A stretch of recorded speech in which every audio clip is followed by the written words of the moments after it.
Hello friends, welcome to exam Rozgar. तो आज हम लोग इस वीडियो में देखेंगे कि करंट अफेयर्स के उन टॉपिक्स को जो कि बहुत ही ज़्यादा इम्पोर्टेंट और महत्वपूर्ण है आने वाले कुछ एग्ज़ाम्स के लिए। जैसे में हमारा आरआरबी एनटीपीसी का मेंस हो गया, है ना, अंडर ग्रेजुएट का मेंस हो गया, ग्रुप डी का मेंस हो गया, ग्रुप डी का प्रीलिम्स हो गया, एसएससी हो गया, बीएसएससी सीजीएल जो भी आने वाला है, चाहे एईडीओ का जो एग्ज़ाम होने वाला है उसके लिए, है ना। और ये टॉपिक्स जो मेरे स्क्रीन पे भी दिख रहा है दोस्तों, ये बहुत ही इम्पोर्टेंट टॉपिक्स हैं जो कि आपको पता होना ही चाहिए। और अभी रीसेंट जो एग्ज़ाम हुआ है प्रीलिम्स, इन सब का प्रीलिम्स जो हुआ है ना, इन सब में इन टॉपिक्स से क्वेश्चंस जो हैं वो दिखाई दे रहे हैं मुझे, है ना। तो मैंने ये छांट के रख रखा है दोस्तों आपके लिए।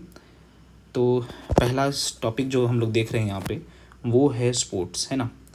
तो स्पोर्ट्स में दो चीज़ें इसमें देखना है, एक है अवार्ड्स और एक है अपकमिंग इवेंट्स, है ना।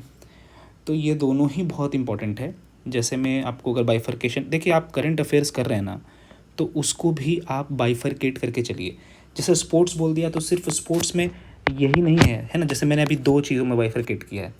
जैसे इसमें अवार्ड्स में भी, स्पोर्ट्स रिलेटेड अवार्ड में भी आईसीसी अवार्ड होता है ना। फिर आपका बीसीसीआई अवार्ड होता है ना, बीसीसीआई एनुअल अवार्ड होता है, एआईएफएफ अवार्ड होता है ना। और लॉरेस वर्ल्ड स्पोर्ट्स अवार्ड होता है, लॉरेस वर्ल्ड स्पोर्ट्स अवार्ड होता है ना। तो ये सब भी आपको इसको बाइफरकेट करके चलना है कि हमसे कोई भी सवाल स्पोर्ट्स से रिलेटेड पूछे, भाई बता देना है हमें, है ना। तो इस तरह से आपको बाइफरकेशन करना है। अच्छा, अपकमिंग इवेंट्स का मतलब यहाँ पे क्या है? जैसे मैं आपका ICC men's T20 world cup, है ना। अभी जो आपका एशिया कप हो रहा है यूएई में, है ना, वो भी बहुत इंपॉर्टेंट है। 2025 का जो भी चल रहा है वो कहाँ चल रहा है ना। तो और क्या है, ICC men's ODI world cup है, मेंस ओडीआई वर्ल्ड कप वो कहाँ होने वाला है? जैसे 2027 में आपका कहाँ होने वाला है बताइए आप लोग। तो वो 3 जगह होने वाला है, साउथ अफ्रीका, जिम्बाब्वे और नामीबिया में होने वाला है ना। 2031 में कहाँ आने वाला है? तो इंडिया और बांग्लादेश में होने वाला है, इंडिया एंड बांग्लादेश में होने वाला है। तो इस तरह से आपको बाइफरकेट करके अपकमिंग इवेंट्स को भी पढ़ना है। ये तो क्रिकेट से रिलेटेड हो गया, है ना। जैसे आप देख लो ओलंपिक्स, है ना। तो ओलंपिक्स का याद रखो आप, समर ओलंपिक 2 होता है इसमें और विंटर ओलंपिक होता है। एक समर होता है, एक विंटर होता है। तो समर और विंटर, समर जैसे अभी 2028 में होने वाला है तो वो कहाँ होने वाला है? तो लॉस एंजल्स में होने वाला है, यूएसए में। 2032 का कहाँ होने वाला है? तो वो ब्रिस्बेन में होने वाला है, ऑस्ट्रेलिया, है ना। उसी तरह से विंटर ओलंपिक 2026 में वो मिलान, इटली में होने वाला है। फिर 2030 में जो है वो होने वाला है फ्रांस में। तो इटली से फ्रांस, और फ्रांस से कहाँ आएगा? वो आएगा सॉल्ट लेक सिटी, यूएसए में आएगा, है ना, यूएसए में आएगा। तो इस तरह से आपको जो है वो क्रम वाइज इसको याद करना होगा, अपकमिंग इवेंट्स को। उसी तरह से हम लोग अब चलते हैं अवार्ड्स में, है ना। जो नॉर्मल जो अवार्ड्स है उसमें जैसे पॉपुलर अवार्ड्स क्या होगा भाई? तो पॉपुलर अवार्ड्स आपका होगा क्या क्या? जैसे पहला हो जाएगा नोबेल प्राइज़ अवार्ड, है ना। पहला ही जो होगा वो नोबेल प्राइज़ हो जाएगा,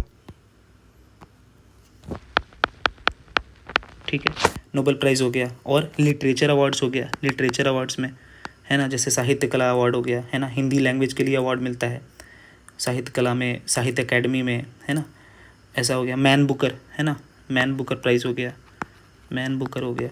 मैन बुकर जैसे अभी किसको मिला, किस चीज़ के लिए मिला है? जैसे हार्ट लैम्प के लिए मिला है ना अभी, उसका बानू मुश्ताक को। और उसकी ट्रांसलेटर जैसे है दीपा भस्ती, ऐसा करके ट्रांसलेटर है, ऐसा करके याद कर लेना है। तो ये सारी चीज़ें जो हैं वो इसमें इम्पॉर्टेंट है। जैसे व्यास सम्मान हो गया, 2024 का व्यास सम्मान सूर्यबाला को मिला है उसमें। तो इस तरह से आपको सरस्वती सम्मान हो गया, व्यास सम्मान हो गया, है ना। फिर मैन बुकर इंटरनेशनल हो गया, है ना, जो भी बताया मैंने, हार्ट लैम्प वाला। और इसी तरह से मतलब सारा आपको, जैसे भी लिटरेचर हो गया तो अवार्ड्स हो गया और स्पोर्ट्स हो गया। तो लिटरेचर अवार्ड्स हो गया, नोबेल प्राइज़ हो गया, ठीक है। और नेशनल स्पोर्ट्स अवार्ड्स भी आ जाएगा उसमें। पद्म अवार्ड हो गया, पद्म विभूषण, पद्मश्री, है ना, 3 होते हैं ना इसमें, पद्मश्री, पद्म विभूषण और पद्म भूषण, है ना। जैसे पद्म विभूषण जो है वो 7 लोगों को दिया गया है, ठीक है। और पद्म भूषण जो है वो 19 लोगों को दिया गया है ना। और पद्मश्री 113 लोगों को दिया गया है। तो ये सारा आपको याद कर लेना है ना। मतलब देखिए, आप मोटा मोटी आप मानिए कि सबसे ज़्यादा जो इम्पोर्टेंट है ना वो पद्म विभूषण है, जो कम है वही इम्पोर्टेंट है, और वही आपको याद करना है, आपको वही पूछ रहा है वो जैसे आप सुने होंगे शारदा सिन्हा को मिला है पोस्टुमसली आर्ट में, बिहार से हैं वो, तो उनको मिला है वो। और कुमुदिनी रजनीकांत को भी मिला है आर्ट में, गुजराती हैं वो। तो ऐसे करके आपको अवार्ड्स भी याद कर लेने हैं। अच्छा, तीसरा चीज़ क्या है? तीसरा चीज़ है भाई मिलिट्री एक्सरसाइजेज। ये बहुत ही इम्पोर्टेंट है। इसको आप मतलब मैं क्या बोलूँ, ये बहुत इम्पोर्टेंट है। Military exercises are very much important. इसमें कुछ कुछ तो आप लोगों को याद भी होगा, बट फिर भी मैं एक बार कुछ कुछ आपको, आप चाहते हो कि इसके ऊपर एक अलग से अगर वीडियो मैं बनाऊं और आपका रिवीजन करवा दूं तो मैं करवा सकता हूं। आप कमेंट सेक्शन में लिख के मुझे बताना। तो मिलिट्री एक्सरसाइजेज जो हैं वो बहुत सारे हैं जो कि आपको अभी भी याद होगा कुछ कुछ तो। जैसे नोमैडिक एलिफेंट जो है वो मंगोलिया के साथ है, इंडिया का है ना। धर्मा गार्जियन जो है वो जापान के साथ है। धर्मा गार्जियन किसके साथ है? तो जापान के साथ है। सूर्य किरण जो है वो नेपाल के साथ है। सूर्य किरण किसके साथ है? नेपाल के साथ है। हरिमाऊ शक्ति हो गया एक, हरिमाऊ शक्ति इंडिया और मलेशिया के साथ है। हरिमाऊ शक्ति इंडिया और मलेशिया के बीच में है। ऐसे ही बहुत सारे हैं, जैसे आपका नोमैडिक एलिफेंट मंगोलिया के साथ है, मैंने बताया आपको। खान क्वेस्ट जो है वो खान क्वेस्ट शायद मल्टीनेशनल एक्सरसाइज है। आप ये देख लो, टाइगर क्लॉ देख लो, ये इंडिया और यूएस का है। टाइगर क्लॉ जो है वो इंडिया और यूएस का है, इंडिया एंड यूएसए। तो ऐसे बहुत सारे मिलिट्री एक्सरसाइजेज हैं जो कि आपको याद करने चाहिए, और ये बहुत ही इंपॉर्टेंट है। किसके बीच में हुआ है ये अक्सर पूछता है एग्जाम्स में। तो these are very important topics, है ना। ये बहुत ही इंपॉर्टेंट टॉपिक्स हैं आने वाले एग्जाम्स के लिए, ठीक है। अब चलते हैं, हाँ ये भी बहुत ही इंपॉर्टेंट है भाई, major indices. We can't forget this, we can't, मतलब हम इसको इग्नोर नहीं कर सकते हैं। तो major indices are also very important, है ना। तो इसको भी आप जैसे एग्जांपल के तौर पे आप ले लीजिए, हुरून ग्लोबल यूनिकॉर्न इंडेक्स है, वो कौन निकालता है? तो हुरून रिसर्च इंस्टीट्यूट निकालता है। अच्छा, इसमें क्या हो रहा है अभी कि इश्यूअर नेम जो है कौन रिलीज़ करता है वो वाला तो अब पुराना हो गया भाई। अब क्या पूछता है कि फर्स्ट कौन है और इंडिया का रैंक क्या है ना। फर्स्ट कौन है और इंडिया का रैंक क्या है। अच्छा मेरे दोस्तों जो अभी देख रहे हो ये वीडियो क्योंकि लंबा है तो आप 1.5 का स्पीड कर सकते हो, इसमें 1.25 1.5 का स्पीड कर सकते हो अपने उसके अनुसार, समझने शक्ति के अनुसार, और इसको देख सकते हो आप 2 के भी स्पीड पे भी देख सकते हो, कोई दिक्कत नहीं है इसमें, है ना। ठीक है, अब आते हैं बैक टू द पॉइंट कि मेजर इंडिसेस पहले पूछता था कि कौन रिलीज़ कर रहा है, अभी क्या पूछ रहा है भाई? तो फर्स्ट कौन है और इंडिया की रैंक क्या है ना। इंडिया की रैंक क्या है? जैसे हुरून ग्लोबल रिसर्च है, हुरून ग्लोबल यूनिकॉर्न इंडेक्स है, हुरून ग्लोबल यूनिकॉर्न, है ना, यूनिकॉर्न इंडेक्स। तो इसमें ये कौन करता है? तो हुरून रिसर्च वाला हुरून ही करेगा। और अमेरिका जो है वो, यूएसए जो है वो फर्स्ट में है, और इंडिया का जो रैंक है इसमें वो 3 है, इंडिया का रैंक 3 है। तो ये भी बहुत इंपॉर्टेंट है। ऐसे बहुत सारे इंडिसेस हैं, जैसे में आपका हो गया ग्लोबल फायर पावर, है ना, ग्लोबल फायर पावर हो गया, क्लाइमेट रिस्क इंडेक्स हो गया, एशिया पावर इंडेक्स हो गया, ग्लोबल इनोवेशन इंडेक्स हो गया जो वीपो के द्वारा लॉन्च किया जाता है, ग्लोबल डेमोक्रेसी इंडेक्स हो गया, फिर वर्ल्ड टैलेंट रैंकिंग हो गई। तो ये सारी चीज़ें जो है भी रिसेंटली रिलीज जो हुई हैं। Travel and tourism development index हो गया जो वर्ल्ड इकोनॉमिक फोरम रिलीज़ करते हैं। अच्छा, कुछ ट्रिक्स जो है मैं भी और आगे बताऊंगा, हर के लिए एक नया वीडियो ले आऊँगा मैं, और आप उसको प्लेलिस्ट में सेव कर लेना, और 2 के स्पीड पे 1.5 के स्पीड पे चला करके आप देख जाना पूरा, है ना। 2 बार अगर आपने देख लिया और लिख लिया उसको, तो आपको पक्का मैं बता रहा हूँ 110% आपको याद हो जाएगा, 110%, है ना। टू टाइम्स आपको देखना है, एक बार लिखना है, और तीसरी बार में उसका टेस्ट दे देना है ना। पूरा टेस्ट दे देना है बढ़िया से। एक साइड उसका जैसे मिलिट्री एक्सरसाइज लिख लिया और एक साइड खाली छोड़ दिया, है ना। ऐसे ऐसे करके पूरा आप बना सकते हो टेबल और लिख सकते हो, और अपना खुद का ही टेस्ट लेना शुरू करो, या फिर कोई दोस्त होगा तो उसको बोल दिया कि भाई तू मेरे से ये पूछ ले, है ना। ऐसा करके आप कर सकते हो, तो उसमें आप सक्सेस आपका अच्छा रहेगा, आपको याद भी रहेगा। और रिकॉलिंग पावर क्या करना है हमें कि रिकॉलिंग पावर बढ़ाना है। देखिए आपका क्या है, ये सब टॉपिक्स जो हैं और ये सब जो एग्ज़ाम्स हैं, ये कोई रिटन एग्ज़ाम नहीं है ना। आपका यहाँ पे रिकॉलिंग पावर टेस्ट होगा, तो आपको ऑप्शंस आपके सामने रहेंगे, ऑप्शंस, है ना, 1 2 3 4, और आपके सामने आंसर है भाई, उसी में से आपको ढूंढ करके टिक मारना है वहाँ पे। तो आपको क्या करना है, सिर्फ और सिर्फ रिकॉल करना है ना। अगर आप रिकॉल अच्छा से कर पाओगे तो आप अच्छे से दे सकते हो। आपको पूरी तरह से याद भी होना ज़रूरी नहीं, लेकिन मैं चाहूँगा कि आप पूरी तरह से अच्छे से तैयार होकर के जाओ, कोई भी आयाम मत छोड़ो अपना ना सेलेक्ट होने की, है ना। क्योंकि ये बहुत ही अच्छा अवसर है, इलेक्शन टाइम है बिहार में भी, और आने वाला 2 साल 3 साल में होने वाला है।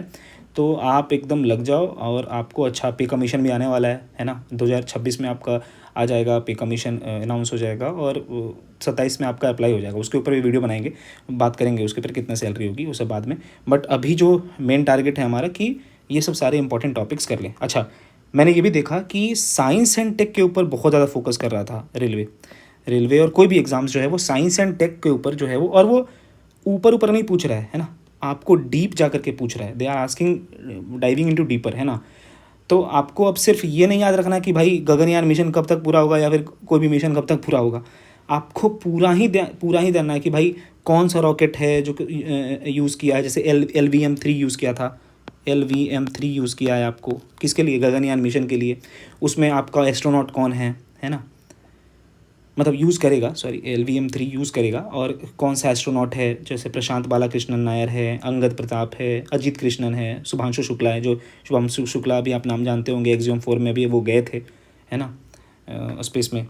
तो ऐसे ऐसे आपको ध्यान रखना है। साइंस एंड टेक्नोलॉजी से रिलेटेड सारे मिशंस हो गए, चंद्रयान-3 हो गया, आदित्य-L1 हो गया जो सूर्य के लिए है, चंद्रयान-3 आपको पता ही है, और भी बहुत सारे इंपॉर्टेंट मिशंस हैं। अच्छा हाँ, एक चीज़ और भी है, आपको इसका ना एक कोर अंडरस्टैंडिंग भी होना चाहिए कि जियो स्टेशनरी और जियो सिंक्रोनस सैटेलाइट्स, इन दोनों में क्या डिफरेंस है। एक छोटा सा अंडरस्टैंडिंग रख लीजिए, यूट्यूब पे वीडियो देख सकते हैं कुछ भी, या फिर आप बोलिएगा तो मैं भी इसके ऊपर वीडियो बना दूंगा।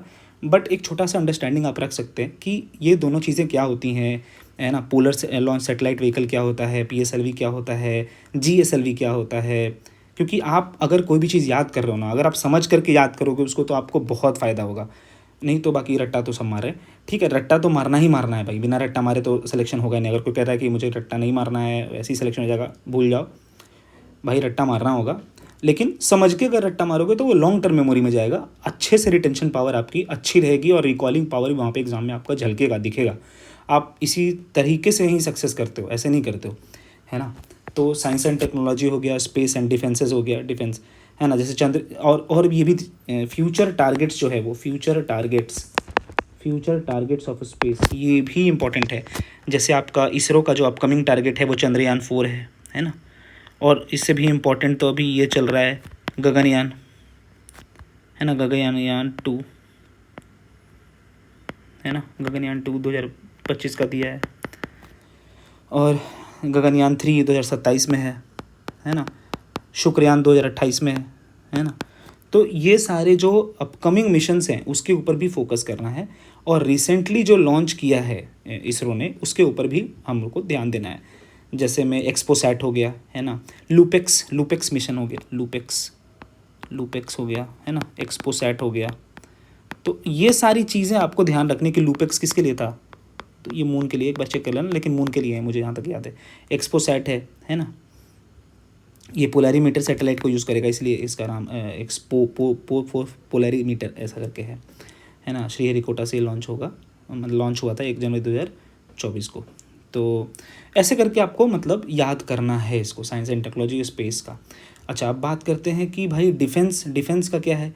तो डिफेंस में भी आपको ऐसे ही याद करना होगा, मिलिट्री एक्सरसाइजेज हो गए, जैसे मैंने बताया मिलिट्री एक्सरसाइजेज, है ना। तो वो सब सारी चीज़ें जो है वो डिफेंस में अभी रिसेंटली जैसे फ्रांस के साथ वो किया है आपका इंडिया, है ना, रफ़ाल के लिए किया है, और आपका रशिया के साथ आपका ब्रह्मोस के लिए बनाया जा रहा है ना। अभी जो है वो फिलीपींस के बाद इंडोनेशिया एक ऐसा कंट्री बनाया है जो कि ब्रह्मोस मिसाइल हमसे खरीदेगा। तो ये क्या है, हमारा एक्सपोर्ट बढ़ रहा है इससे, मतलब इंडिया प्रोग्रेसिव डेवलपमेंट की तरफ जा रहा है, मतलब वो डेवलपिंग से डेवलप्ड नेशन की तरफ बढ़ रहा है आगे, है ना। तो ये सारी चीज़ें बहुत इंपॉर्टेंट है जो कि आपको ध्यान देनी चाहिए, है ना। अब चलते हैं 6ठे नंबर टॉपिक पे। तो ये major national and international conferences and MOUs, है ना। तो मेजर नेशनल इंटरनेशनल कॉन्फ्रेंसेज, ये भी बहुत अच्छा, इसका भी देखिए आप बाइफर्केशन कीजिए, है ना। नेशनल एंड इंटरनेशनल कॉन्फ्रेंसेज अगर है तो भाई, जैसे मैंने यहाँ पे कर दिया कि नेशनल कॉन्फ्रेंसेज हो गए, है ना, नेशनल कॉन्फ्रेंसेज हो गए, फिर इंटरनेशनल हो गए, है ना, MOUs हो गए, है ना। जैसे अभी मैंने बताया कि भाई ये फिलीपींस के बाद इंडोनेशिया के साथ किया है इंडिया ने, किसके लिए किया है, तो ब्रह्मोस के लिए किया है भाई, है ना। अभी लोथल तो आपको पता होगा ना, ये इंडस वैली सिविलाइजेशन की साइट है। अच्छा, आप लोग कमेंट में लिख के बताइए कि लोथल जो है वो कौन से नदी के किनारे है ना, विच रिवर, लोथल का डेवलपमेंट के लिए वहाँ पे वियतनाम के साथ MOU साइन किया है ना। ऐसे बहुत सारी चीज़ें हैं, जैसे लेबर एम्प्लॉयमेंट के लिए आपका जर्मनी के साथ किया है MOU साइन इंडिया ने। तो ये सारी चीज़ें आपको MOUs के लिए याद रखनी है। नेशनल कॉन्फ्रेंसेज आपको याद रखना होगा, इंटरनेशनल कॉन्फ्रेंसेज याद रखना होगा। नेशनल कॉन्फ्रेंसेज में जैसे आपका ये हो गया जो इंडिया में हुआ है, जैसे बिम्स्टेक का यूथ समिट जो है हुआ है, बिम्स्टेक यूथ समिट जो हुआ है वो हुआ है गांधीनगर गुजरात में हुआ है। तो ऐसे आपको सारे नेशनल कॉन्फ्रेंसेस है ना, इंटरनेशनल कॉन्फ्रेंसेस कि भाई 6th बिम्स्टेक समिट कहाँ हुआ, बैंकॉक में हुआ। ब्रिक्स समिट कहाँ हुआ भाई, जुलाई 2025 में। अभी रिसेंटली ब्रिक्स हुआ है अभी रिसेंटली मोदी जी गए थे और पुतिन जी गए थे, और आपका देखा था क्या हालत था यहाँ पे। तो रियो डी जेनेरियो में आपका ये हुआ है, रियो डी जेनेरियो है ना, यहाँ पे हुआ ये। उसी तरह से यूनाइटेड नेशंस ओशियन कॉन्फ्रेंस हो गया। ऐसे बहुत सारे हैं जो कि इंटरनेशनल एंड नेशनल कॉन्फ्रेंसेस में आपको ध्यान देना चाहिए। एशियान है ना, ये भी इंपॉर्टेंट है। आप देखो ये जितने भी इंटरनेशनल बॉडी है ना, I2U2 हो गया है ना, I2U2 में कौन कौन सा मेंबर, पूछ देता है कि इंटरनेशनल इसमें I2U2 का मेंबर कौन है, एशियान का कितने मेंबर्स हैं, चाहे रिसेंटली भी कौन ज्वाइन किया है, ब्रिक्स में कौन कौन मेंबर हैं, है ना। बिम्स्टेक ये भी बहुत इंपॉर्टेंट है। BIMSTEC bay of Bengal initiative for maritime sectoral tourism and economic cooperation है ना, ये वाला बिम्स्टेक। ठीक है, तो ऐसा 3-4 ऑर्गेनाइजेशंस हैं, वो सारे अभी आपको याद रखने होंगे। सार्क ये भी बहुत इंपॉर्टेंट है, सार्क है ना। तो ये सारे हो गए आपके नेशनल एंड इंटरनेशनल कॉन्फ्रेंसेस जो अभी रिसेंटली होंगे, वो भी बहुत इंपॉर्टेंट है। नेक्स्ट हम लोग चलते हैं, तो नेक्स्ट बात करते हैं important days and their themes. भाई ये भी बहुत इंपॉर्टेंट है, भले ही याद करना थोड़ा मुश्किल है, it's difficult to learn it, but हाँ ट्राई कर सकते हैं इसको भी, है ना। Important days and their themes, जैसे में आप देख लो कि वर्ल्ड रेड क्रॉस डे है ना, वर्ल्ड रेड क्रॉस डे।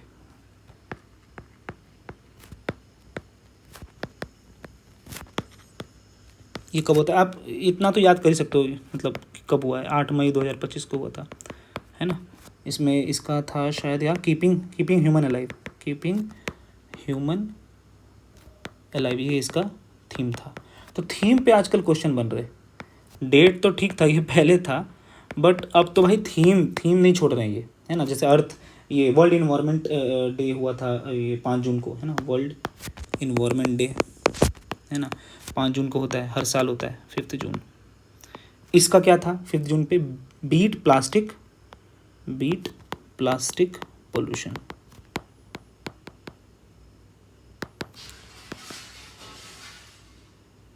ठीक है, तो ये सारे चीज़ें जो है ना वो आपको बहुत फ़ायदा देंगी, और important days and their themes जो है वो आप लोग कर सकते हैं। अच्छा, ये ऑपरेशंस अब आते हैं, है ना, ऑपरेशंस पे आते हैं।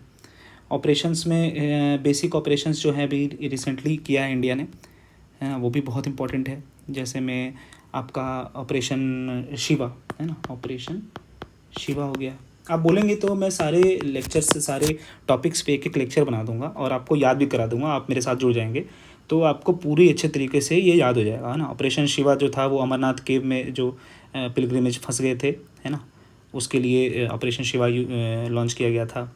और क्या था ऑपरेशन, जैसे मैं ऑपरेशन सिंदूर है ना, सबसे फेमस भाई, इसको कैसे भूल सकते हैं हम लोग, ऑपरेशन सिंदूर। ठीक है, ये मई 2025 में हुआ था पहलगाम अटैक पे। तो ऑपरेशन ब्रह्मा है ना, ऑपरेशन ब्रह्मा है ना, ब्रह्मा के लिए था कि भाई यहाँ से मेडिकल असिस्टेंट दिया था किसको, म्यांमार को अर्थक्वेक में। ठीक है, तो ये सारे इंपॉर्टेंट ऑपरेशंस भी हो गए, ये भी इंपॉर्टेंट पार्ट हो गया। अब चलते हैं हम लोग नेक्स्ट इम्पॉर्टेंट डेज, है ना, इम्पॉर्टेंट डेज। तो इम्पॉर्टेंट डेज़ में आप क्या ले लोगे, जैसे मैं इम्पॉर्टेंट डेज़ में आप ये ले लो, आयुर्वेदा डे है ना, आयुर्वेदा डे। मैं एक जस्ट एग्जांपल दे रहा हूँ इस वीडियो में कि आपको क्या क्या याद करना। आयुर्वेदा डे कब 23 सितंबर को मनाया जाता है भाई, है ना। आयुर्वेदा डे हो गया। फिर आपका एक इम्पॉर्टेंट बहुत संविधान हत्या दिवस है ना, संविधान हत्या दिवस जो है वो 25 जून को मनाया जाता है। वो इंदिरा गांधी के टाइम पे नेशनल इमरजेंसी लगा था 25 जून 1975 से लेकर के 25 जून 1975 से लेकर के 21 मार्च 1977 तक, है ना, ये चला था संविधान हत्या दिवस, इसीलिए इसका नाम दिया गया है। ऐसे ही बहुत सारे हैं, इंटरनेशनल मार्को दिवस है, बास्केटबॉल डे है, नेशनल स्पेस डे है, समर्पण दिवस है, डॉल्फिन डे है 5 अक्टूबर को। तो ऐसे आपको याद करना होगा, है ना, ये सारी चीज़ें होंगी। फिर आपका लास्ट में आ गया बजट एंड इकोनॉमिक सर्वे, है ना। भाई बजट एंड इकोनॉमिक सर्वे भी बहुत इंपॉर्टेंट है। इसमें क्या हो जाता है, कोई स्कीम अगर नया लॉन्च किया है तो वो पूछ देता है, जनरली तो इसमें से नहीं पूछ रहा है, अभी डेटा वेटा तो नहीं पूछता है, लेकिन फिर भी एक आइडिया रख सकते हैं हम लोग, ताकि हमें कोई दिक्कत ना हो, है ना। जनरली देखिए, हमें 100 आउट ऑफ 100 स्कोर तो नहीं करना है, बट हाँ ये हम ट्राई करेंगे कि अगर करंट अफेयर से 10 क्वेश्चन आ रहे हैं तो उसमें मेरे 7 से 8 सही हो जाएं, है ना, 7 से 8 सही हो जाए, 3 गलत 3 या 2 गलत हो जाए तो भी चलेगा, बट 7 से 8 जो है ना वो सही हो जाए। उससे क्या है, एक अलग तरह का एज मिलता है हमें, है ना। अगर मान लीजिए देखिए, अगर 100 क्वेश्चन आ रहा है ना, 100 क्वेश्चन में अगर आप मान लीजिए आपकी एक्यूरेसी अगर 90% है ना, तो ये जो आपको जो एज देगा ना, ये यहाँ मेकअप कर देगा आपका। इसीलिए करंट अफेयर्स इंपॉर्टेंट होता है और किसी के लिए नहीं होता है। इसी चीज़ को बैलेंस आउट करने के लिए करंट अफेयर्स इज़ इंपॉर्टेंट, और लोग इसको इग्नोर कर देते हैं। वो सोचते हैं कि मैं तो स्टैटिक कर लूँगा, मैथ कर लूँगा, रीजनिंग कर लूँगा और आ जाऊँगा। भाई नहीं नहीं नहीं, आपको हर चीज़ को छूना है। आप नहीं करोगे, कोई और कर रहा है, तो मतलब आपको सजग रहना है। और अगर आप चाहते हो कि मैं इन 10 टॉपिक पे वीडियो बना दूँ तो मैं बना दूँगा एक एक वीडियो, फिर आप प्ले लिस्ट में ला जा करके और देख लेना, है ना। बहुत ही इंटरेस्टिंग होगा। मैं कल से स्टार्ट करूँगा इसका लेक्चर, है ना। बाकी के लिए धन्यवाद, ऑल द बेस्ट।